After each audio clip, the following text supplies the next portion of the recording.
Então, o conversor half-bridge é uma opção relativamente barata, né, perto de outras opções que nos possibilita potências maiores, né? O nome half-bridge, né, meia ponte, vem justamente da configuração de entrada das chaves. Agora, não mais eu utilizo apenas uma chave. Agora eu vou utilizar duas chaves, né, nessa configuração. Então, vou precisar de dois transistores, né? Dois IGBTs, ou dois MOSFETs, ou dois BJTs. Então, esse cara é baseado no Buck, como eu comentei. Agora a gente já trabalha com potências maiores, ele tipicamente trabalha com potências maiores, isso vai depender aí da aplicação. Essa configuração a gente encontra em fonte chaveada, né? Essas fontes chaveadas, principalmente fontes industriais, você encontra muito push-pull e full bridge, half bridge, você encontra bastante. Essas fontes trifásicas aí de painel, para quem está em indústria, né? Que você coloca, pendura ela lá no trilho DIN, chega com 3 fases e ela regula os 24 na saída. Normalmente, o estágio de saída dessa fonte é um conversor, né, ou push-pull, ou half-bridge, ou full-bridge. Isso vai depender da configuração. Normalmente, eles gostam de usar muito half-bridge e push-pull porque usa duas chaves só. Né? O full-bridge usa 4 chaves. Você encarece um pouco mais. Mas aí vai depender, né, de vários critérios. É uma fonte isolada, porque usa, né, um conversor isolado, porque usa transformador, e é isso que oferece isolação para sua fonte chaveada, é esse estágio de saída, porque a fonte chaveada, a gente já comentou, ela pega o sinal direto da fonte de alimentação, né, um sinal AC, ou monofásico, ou trifásico, e retifica por uma ponte, né, de 4 diodos ou de 6 diodos. E aí ela retifica e filtra. Aí eu pego esse sinal DC, que é retificado filtrado, e aplico isso, né, na entrada do meu conversor. Aí eu tenho um sinal de entrada não regulado, retificado, com um pequeno ripple de tensão. E aí eu vou produzir na saída, né? Na verdade, eu vou produzir nas saídas. Muitas vezes eu tenho mais de uma saída, como acontece com a fonte ETX, né, de computador. Você consegue produzir um sinal regulado, muitas vezes com proteção contra curto-circuito, né? Normalmente, quando você fecha um curto numa fonte dessas, existe um circuito de controle que detecta que a corrente subiu. O que ele faz? Ele desliga a fonte, ele tira a tensão de saída, ele tira o chaveamento, né? Ele desliga o MOSFET, aí a saída vai para zero. Desarma, né? Desarma a fonte. E além disso, a gente tem uma isolação, e a isolação é feita por um transformador. Né? E aí eu consigo a relação de transformação para cada saída, definindo um valor de tensão para cada saída. Não inverte, esses que tem transformador, nenhum inverte. Por quê? Porque eu tenho condição de definir, né, a polaridade do secundário, eu inverto ou não, entendeu? Eu tenho condição de garantir que eu não inverta, né, a saída. Ah, mas qual que seria o problema de inverter? Nenhum, mas é mais interessante você manter a entrada igual a saída, né? A polaridade de entrada igual a polaridade de saída do conversor DC-DC. Então, normalmente a gente não inverte. Ah, mas eu quero fazer um com a saída invertida. Beleza, só você inverter os diodos da saída. Você vai inverter a polaridade do sinal de saída, sem problema. Igual lá em eletrônica 1, quando a gente fez as práticas, né? Se a gente invertesse o diodo, o sinal de saída, na saída a gente teria um sinal, né? Um sinal retificado de meia onda, onda completa, porém seria um sinal com polaridade invertida, né? Se a gente invertesse o diodo na ponte retificadora, do retificador center tape ou do retificador de meia onda, a gente teria um sinal negativo. Então é isso que vai acontecer se você quiser o sinal de saída invertido. Diferente lá do forward, né, não há necessidade de desmagnetizar, né, nesse caso aqui, e ele pode possuir múltiplas saídas. Isso aqui é típico, né, lembre-se, é típico para todo conversor que tem transformador. Outro detalhe, deve haver um tempo morto entre o acionamento das chaves. Bom, por que deve haver um tempo morto? Porque agora, gente, eu tenho duas chaves em série. Ó, chave S1, chave S2, elas estão em série. Estou pegando aqui o meu sinal, mais e menos, estou aplicando nas duas chaves. Se eu ligar as duas ao mesmo tempo, eu provoco um curto-circuito aqui, ó, do positivo para o negativo. Aí o que vai acontecer? O que vai acontecer é que as duas chaves vão queimar. Elas vão queimar, né? Então, muito rápido, né? A chave é nível eletrônico, né? Então, ligou as duas, queimou. E queima mesmo. É claro, você pode colocar alguma proteção, se você quiser, né? Você pode fazer isso. Mas você não vai fazer isso, porque existe circuitos dedicados, né, para fazer essa função, que já tem esse tempo morto entre acionamento de uma ou outra. Essas chaves, elas trabalham de forma complementar. O que é forma complementar? A forma complementar é quando uma está ligada, a outra está desligada. E quando a outra está desligada, né, a outra está ligada. Então, o que isso caracteriza? Né? Isso caracteriza que eu poderia ter um sinal só, né? Um sinal com uma porta lógica inversora, derivando, né? Um sinal com a porta, vamos supor, inversora aqui, ligada nesse, e eu ramifico aqui para esse. Então, quando eu tiver um aqui eu vou ter zero. Então, aqui eu vou ter um. Se eu tiver zero na entrada, aqui eu vou ter um, aqui eu vou ter zero. Seria mais ou menos isso. Só que a gente não pode fazer isso, porque a gente precisa do tempo morto. Então, tem as saídas individualizadas. O meu circuito integrado, que vai controlar isso aqui, ele precisa ter duas saídas. Né? Na verdade, ele tem duas saídas. Uma saída para a chave S1 e outra saída para a chave S2. Então, eu não posso ligar as duas ao mesmo tempo. E outra, além de não poder ligar as duas chaves ao mesmo tempo, eu não posso desligar uma ligando a outra. Por que isso? Porque uma chave, ela leva um tempo para ligar. E ela também leva um tempo para desligar. Vamos supor que essa chave está ligada e essa está desligada. E é um sinal só. Estou com um sinal em nível lógico 1, aplicado, essa chave está ligada. Vamos supor que eu estivesse usando um outro transistor aqui, né? Uma chave que liga com o nível lógico 0. A hora que eu passar de 1 para 0, essa chave vai desligar e essa vai ligar. Só que o detalhe, a nível eletrônico, a chave que está ligada, ela vai demorar mais a desligar do que a chave que está desligada a ligar. Em outras palavras, o tempo de acionamento de uma chave eletrônica não é igual ao tempo de desligamento de uma chave eletrônica. Então, se essa chave está desligando, mas essa já ligou, eu vou ter um curto aqui, ó.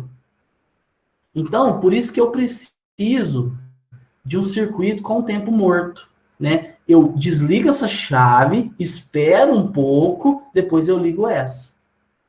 Ah, mas como que eu faço isso? Você pode fazer isso de duas formas. Ou no seu circuito de controle, né? Ou no circuito integrado que você for utilizar, ele já tem essas funções. Se você estiver usando um microcontrolador, lá na sua lógica, você vai colocar um delay, né? Uma temporização. Desligou uma, espera um tempo para ligar a outra. Mas, né, a gente tem os gate drives, que são as placas de chaveamento, de disparo das chaves. Essas placas de gate drive, elas já têm isso integrado. Então, assim, na grande maioria das aplicações que eu vejo o pessoal fazendo, eles usam o tempo morto da própria placa. Lá na placa costuma ter um RC, um capacitor e um resistor. Aí eles mexem no valor do capacitor e resistor de acordo com o manual do gate drive e beleza. E aí eles conseguem definir o tempo do tempo morto. Tem que olhar lá o tempo que a chave desliga e o tempo que a chave liga, que eu estiver utilizando. E aí, baseado nesse tempo, eu vou e defino lá um tempo morto. Não pode ser um tempo muito grande, que pode comprometer o meu circuito. Principalmente se essa frequência aqui, ó, se o PWM aqui for de frequência alta, esse intervalo aqui vai ser um intervalo de tempo pequeno, de ligar e desligar. Então, não posso utilizar um tempo morto muito grande. Tem que ser um tempo morto pequeno. Mas, normalmente, como a gente trabalha com IGBT e MOSFET, que é o mais comum, né, esses tempos são bem pequenos, né, são na casa aí dos nanosegundos, né, dependendo da potência do MOSFET, pode chegar a algumas unidades de microsegundos, mas normalmente é na casa dos nanosegundos aí, é bem pouco. Bom, então eu estava comentando sobre o tempo morto, né? Transformador opera no modo bipolar. Isso aqui, ó, é uma vantagem. Bom, pegando o gancho disso aqui, vamos analisar aqui o circuito. Deixa eu apagar isso aqui. Primeira condição, chave S1 ligada. O sinal vai sair daqui, vai passar pela minha chave, vai passar pelo meu transformador e vai voltar aqui. Então, o que eu estou aplicando aqui no meu primário? A tensão do capacitor. O que é a tensão do capacitor? Tensão de entrada dividido por 2. Pus dois capacitores. Eu ponho dois capacitores em série. Põe dois capacitores em série. Isso aqui, gente, é uma jogada para eu usar duas chaves apenas. O ideal, né, numa ponte, é usar 4 chaves. Eu ter duas chaves conduzindo, depois duas chaves. Mas para eu não usar 4 chaves, qual que é a jogada? Eu ponho dois capacitores. Esses dois capacitores aqui, ó, na entrada, eles dois capacitores iguais, com capacitâncias iguais, eles vão dividir a tensão. Então vai ficar metade no capacitor, e metade no outro. Então dessa forma eu consigo trabalhar só com duas chaves. Desvantagem, eu vou estar aplicando aqui, ó, VI dividido por 2. Se eu tivesse com 4 chaves, eu estaria aplicando VI. Né? Então, eu comentei, né, do bipolar. Por que bipolar? Né? Isso é uma vantagem. Por que ele opera em modo bipolar, o transformador? Então, chave S1 ligada, eu faço esse caminho. E chave S2 ligada? Chave S2 ligada, eu vou fazer esse outro caminho aqui, ó. Agora a corrente, ó, vai fazer esse caminho. Eu estou invertendo a polaridade no transformador. E estou fechando o meu circuito pela chave S2. Então, eu estou pegando a tensão do capacitor. Veja, a tensão aqui, ó, é mais e menos. Mais e menos. Aqui eu estou pegando mais, ó, e aplicando ele aqui por baixo. Antes, o sentido da corrente era esse. Agora, o sentido da corrente é contrário. Por isso, ó, que a gente tem essa forma de onda desenhada aqui, ó. Eu tenho o tempo que a chave S1 está ligada, tenho o tempo morto de espera, tenho o tempo que a chave S2 está ligada.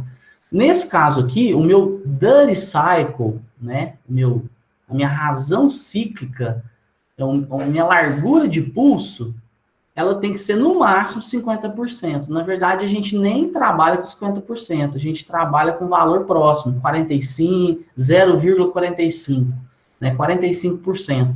Por quê? Aqui eu estou trabalhando de forma complementar. Então, eu controlo a largura de pulso numa chave, controlo a largura de pulso na outra chave. Então, esse PWM, ele vai trabalhar de 0 a um valor próximo de 50%. Eu não posso trabalhar com valor acima de 50%, em uma das chaves, senão eu fecho um curto, né? Aí uma já vai estar conduzindo e eu vou manter a outra conduzindo. Por isso que eu vou trabalhar só nesse intervalo aqui. Então, por isso que esse transformador aqui, ó, ele opera em modo bipolar. Lá no forward e no playback, a gente não estava operando em modo bipolar. A gente tinha corrente no momento e não tinha corrente no outro. Tanto é que no forward nós precisávamos, né, de um enrolamento de desmagnetização para tirar a energia que foi armazenada. E no playback a gente tinha um indutor acoplado, né? Então, o que acontece? Aqui eu tenho uma utilização magnética maior, né? Em outras palavras, a eficiência, um transformador desse eu estou usando os dois ciclos. Lá no playback eu estava usando só um ciclo. Eu fiz um cálculo do transformador, especifiquei o meu conjunto magnético. Só que a metade do tempo só ele estava carregando. A outra metade eu não estou recebendo energia da entrada, não estou transferindo energia da entrada. Agora aqui não. Aqui, metade do tempo eu estou transferindo energia da entrada para a saída, a outra metade do tempo eu estou transferindo energia da entrada para a saída. Por isso que a gente diz que ele trabalha em modo bipolar. E no secundário, como que vai ser? No secundário, quando a minha chave S1 está ligada, que no caso aqui é o vermelho, né? A gente tem positivo, negativo. Então aqui eu vou ter positivo, negativo. Positivo, negativo. O que vai acontecer? Vou ter uma corrente aqui, ó. Esse diodo vai estar conduzindo. Vou ter corrente aqui, fornecendo energia para a saída e fechando o circuito. E esse diodo aqui vai estar em corte. Vai estar desligado. Ó, a polaridade, positivo e negativo. Aí, a gente tem uma configuração que a gente pode pôr uma ponte de onda completa aqui, né? Uma ponte de grits aqui, no lugar desse retificador, para a gente não precisar usar a tapa central. A gente pode fazer isso também. E como seria na outra condição? Na outra condição, nós teríamos aqui, ó, agora corrente, ó, no azul, aqui é positivo e aqui é negativo. A corrente inverteu, né? Eu estou usando o capacitor de baixo para fornecer energia. Então, aonde é o ponto é o negativo. Aonde é o não ponto é o positivo. Então, positivo, negativo. Positivo, negativo. Esse diodo vai estar em corte e esse diodo vai estar conduzindo. A corrente vai estar circulando por aqui e retornando por aqui. Só que eu tenho esses intervalos aqui. Quando a gente faz uma análise mais apurada desse conversor, a gente trabalha com 4 intervalos. Eu tenho esse intervalo, chave S1 ligada. Eu tenho esse intervalo, as 2 chaves desligadas. Eu tenho esse outro intervalo, a chave S2 ligada. Eu tenho esse outro intervalo com as 2 chaves desligadas. Eu não tenho um tempo morto? No momento do tempo morto, as 2 chaves estão desligadas. Se as 2 chaves estão desligadas, o que vai acontecer? O que vai acontecer é que o indutor, ele se opõe à variação de corrente, ele se opõe à corrente se cessar. Aí, o que vai acontecer aqui nesse momento, em que as 2 chaves estiverem desligadas, esse indutor vai forçar esse diodo a conduzir por aqui e vai forçar esse outro diodo a conduzir por aqui. A tensão aqui, ó, vai ser 0. Vai ser 0. O transformador aqui não vai ter energia nenhuma armazenada. Eu desliguei. Essa energia foi toda transferida do ciclo anterior. Esses 2 diodos estão transferindo energia. Ah, mas quem está mantendo desligado? Esse indutor. Ele foi carregado com mais e menos. A hora que eu desliguei as 2 chaves, ele virou menos e mais. E aí ele está fornecendo energia para a carga e forçando os 2 diodos a conduzirem. Vocês viram isso lá no retificador de meia onda, né? Com o indutor, com carga indutiva. Vocês viram? É o mesmo comportamento, ele se opõe, e aí ele mantém o diodo ligado. Certo?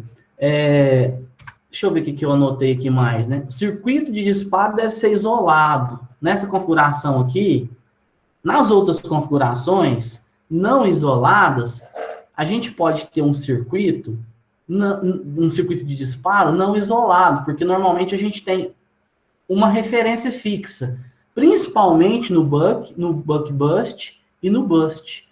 A gente tem uma referência, ele é single-ended. Agora esse aqui não, olha o problema que eu crio aqui. Para me ligar esse MOSFET, vou pegar aqui esse MOSFET aqui. Para eu ligar esse MOSFET, eu preciso aplicar um sinal aqui, vamos supor, meu sinal PWM. Esse sinal, vamos considerar que é um MOSFET, né? Eu tenho que fechar do gate para o source. Tem que jogar um sinal, fechar o circuito. Para o MOSFET de baixo, isso dá certo. Ó. Se eu jogar um sinal aqui, o meu sinal de entrada está em relação à referência. Então, eu estou fechando para a referência. Agora, aqui não. Ó. Aqui a referência não está nesse ponto aqui.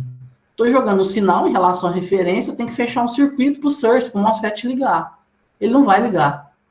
Então, o que eu tenho que fazer? Eu tenho que vir aqui e colocar um circuito isolado, muitas vezes com fontes isoladas, né? Com outra fonte, não tem conexão nenhuma com a parte de potência. A grande maioria dos circuitos de potência funcionam desse jeito. Aí eu venho, derivo esse sinal do meu circuito isolado. Os gates drives fazem essa função, esse papel. Vamos supor que eu alimento com mais 12, aqui eu alimento com menos 12.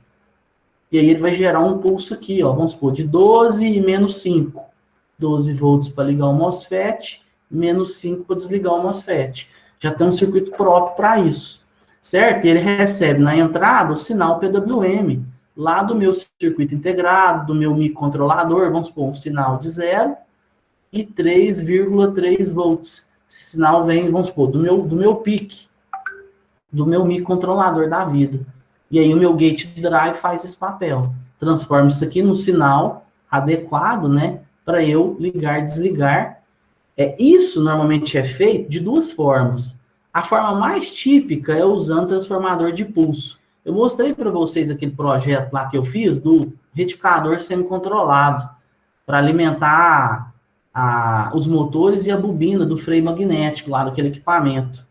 Lá eu tive que usar transformador de pulso, não teve jeito. Eu aplico um sinal aqui, ó, e sai com sinal de cá, totalmente isolado. Aqui, ó, eu tenho uma referência, um GND1, e aqui eu tenho uma outra referência, um GND2, sem conexão elétrica nenhuma, né? Eu crio uma isolação galvânica. Isso aqui é muito típico, né? Então, isso, vamos dizer, seria uma desvantagem desse circuito, não tem como muito fugir. A frequência do fio de saída é 2 vezes a frequência das chaves. Num projeto de um conversor desse, a gente calcula, né, o valor do indutor e do capacitor. A tensão nesse ponto aqui, ó, ela vai ter o dobro, né, da frequência de chaveamento aqui do PWM. Por quê? Porque eu estou ligando e desligando, e eu estou ligando e desligando de forma alternada. Então, aqui na saída, ó, eu vou ter, na verdade, é como se eu estivesse somando aqui os tempos, né? Então, eu vou ter uma frequência 2 vezes maior. Essa frequência 2 vezes maior aqui na saída, se eu não tivesse esse filtro aqui, ó, eu teria um sinal assim, ó, na saída, né? Sinal de onda quadrada. De tensão, né? Analisando tensão.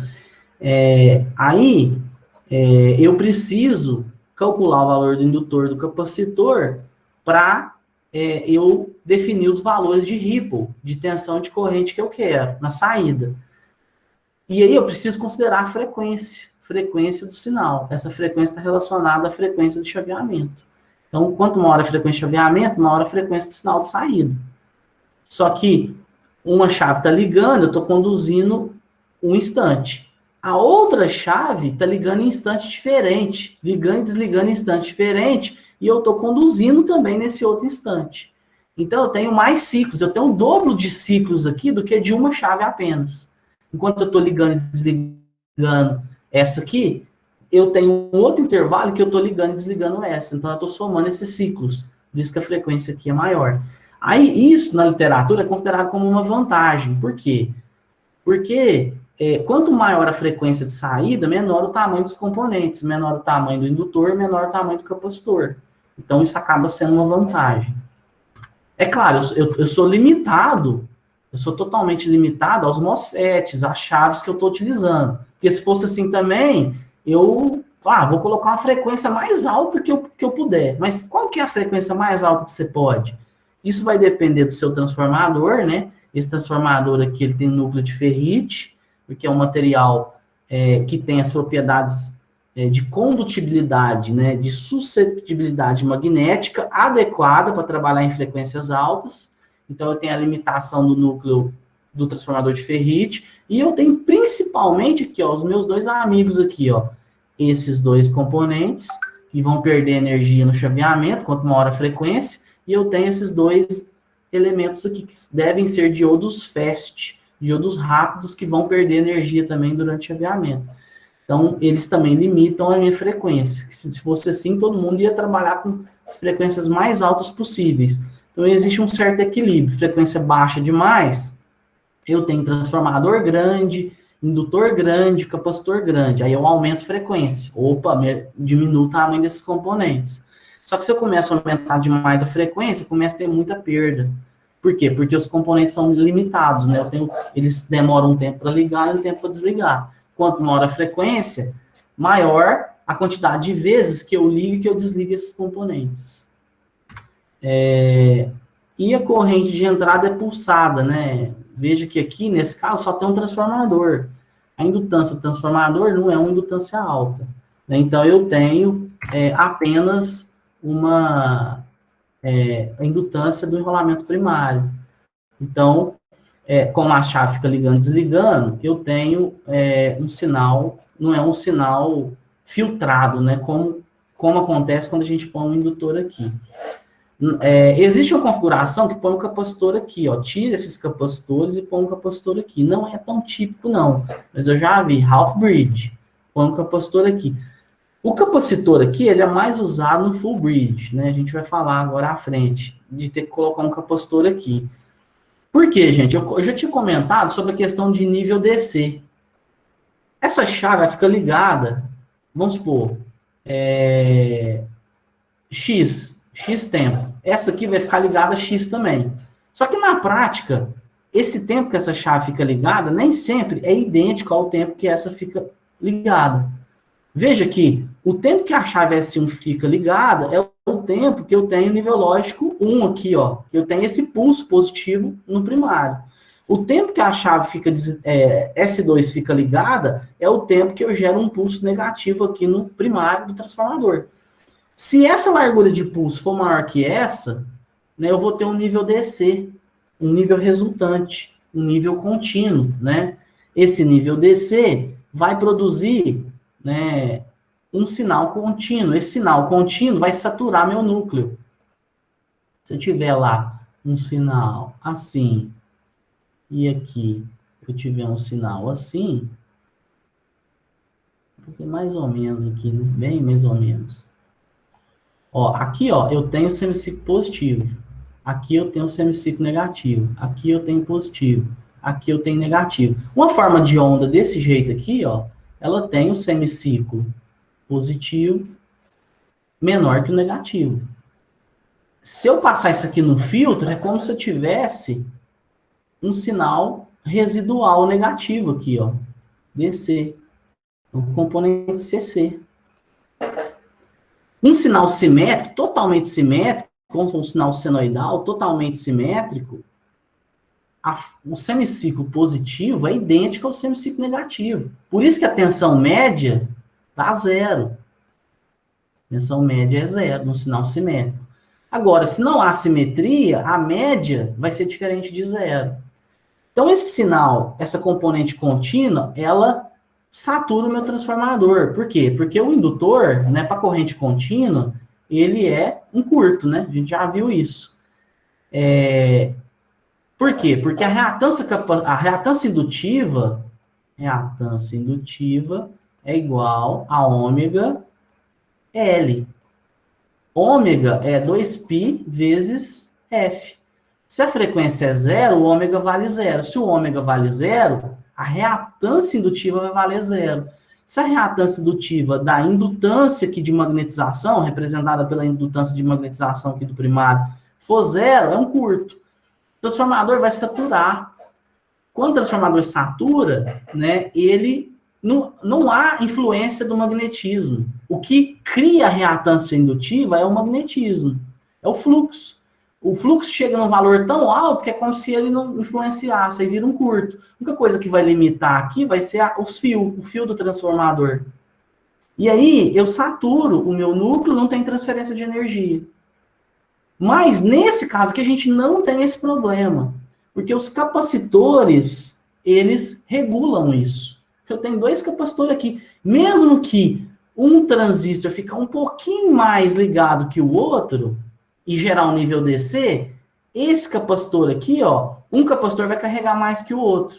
Aí eles vão trocar energia entre eles aqui, ó, nessa malha. Então eles vão sempre garantir que a tensão aqui vai ser VI dividido por 2. Eles vão repor isso aí. Se não houvesse isso aqui, aí sim, aí seria um problema. Mas isso acaba sendo uma vantagem, colocar esses dois capacitores, porque a gente garante que a tensão em cada capacitor vai ser sempre a mesma. Mesmo que em algum instante a chave fique mais ligada ou mais desligada, né, e provoque um desbalanceamento ali instantâneo entre os capacitores. Eles vão criar esse equilíbrio. E a tensão vai voltar a ficar equilibrada entre eles. Então isso acaba sendo uma vantagem aí. Aí, aqui, ó, equação, né, equação do Buck. Veja que a gente tem o Duty Cycle, né, e a gente tem o N, que é a relação de transformação. Então, eu consigo... Se eu não tivesse o N aqui, ó, seria só um abaixador. Só que eu tenho o N. E é muito desejável ter o N. Você quer ver uma situação que é muito desejável? Quando você quer ajustar um nível de tensão muito baixo com um nível de entrada muito alto. Você tem 100 volts. 100. Aí você quer regular 5 volts. Se você tem 100 e quer regular 5, considerando aí, eliminando as perdas, né, não considerando as perdas, você teria que ter um duty cycle de 0,05. Para uma entrada de 100, você produzir na saída 5. Isso é inviável num buck, totalmente inviável. Por quê? Um tempo muito pequeno não possibilita controlabilidade. Você tem perdas no processo também. Você vai ter 0 na saída, numa situação dessa. Então, trabalhar com a largura de pulso muito pequena e trabalhar com a largura de pulso muito grande, muito próxima de 100%, a gente não faz isso. Normalmente, lá na programação, a gente limita a largura de pulso do conversor de 5% a 95%. Normalmente. Aí, imagina uma largura de pulso de praticamente 0,05, né, num buck. Isso vai produzir um tempo em que a chave lá do buck vai ficar ligada muito pequeno. A chave vai ficar nada ligada e vai ficar quase que o tempo inteiro desligado. Aí, para aumentar esse duty cycle, o que a gente faz? Vamos supor, a gente poderia usar um half-bridge. Aí, ou colocar um transformador no próprio buck lá, usar um forward com um transformador. E aí a gente põe a relação de transformação de 10 vezes.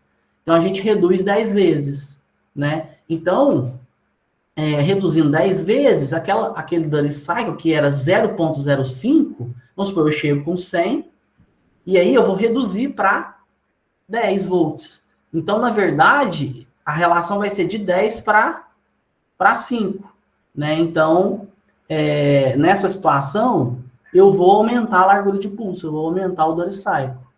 Eu reduzi 10 vezes, eu passei para 10, né? Então, eu preciso de uma relação de 2 vezes. Então, isso melhora muito. Eu vou trabalhar com o meio, né? 0,5. Ao invés de ter uma largura de pulso de 0,05, eu passo a ter uma largura de pulso de 0,5. Opa, aí tá ótimo. Uma largura de pulso de 0,5.